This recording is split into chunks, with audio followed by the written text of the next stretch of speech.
अस्सलाम वालेकुम बच्चों, आज हम कसरों का ज़र्ब ये टॉपिक सीखेंगे। तो देखो बच्चों, यहाँ कसर दी हुई है 3/5 ज़रब 1/2।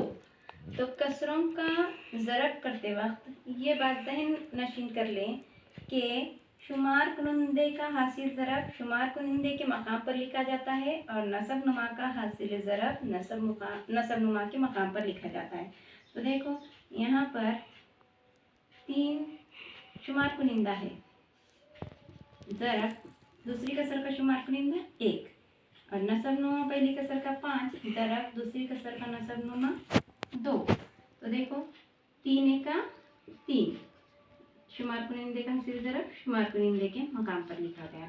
5 दूनी 10, तो नसब नुमा का हासिल ज़रब नसब नुमा के मकाम पर लिखा गया। इस तरह इस कसर का ज़रब क्या आया 3/10। अब हम दूसरा सवाल करेंगे। देखो यहाँ पर 7/5 ज़रब 1/4। तो पहले शुमार कुनिंदों का ज़रब करेंगे। 7 ज़रब 1, 7 1 का 7, शुमार कुनिंदे का हासिल ज़रब शुमार कुनिंदे की जगह पर और नसब नुमा का हासिल ज़रब 5 चौक 20 यानी नसब नुमा की जगह पर। इस तरह कसरों का ज़रब किया जाता है।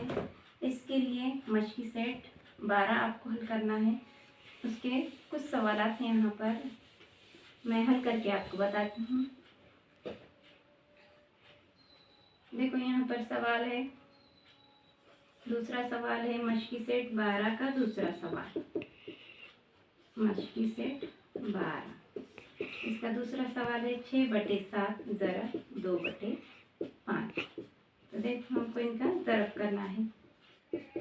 तो शुमार कुनिंदे का हासिल ज़रब शुमार कुनिंदे की जगह पर 6 दूनी 12, तो शुमार कुनिंदे के मकाम पे 12 लिखिए। 7 पंजे 35, तो नसब नुमा के मकाम पर 35। इस तरह बच्चों आप मशक़ी सेट 12 हल करें। यही आज का आपका घर काम है।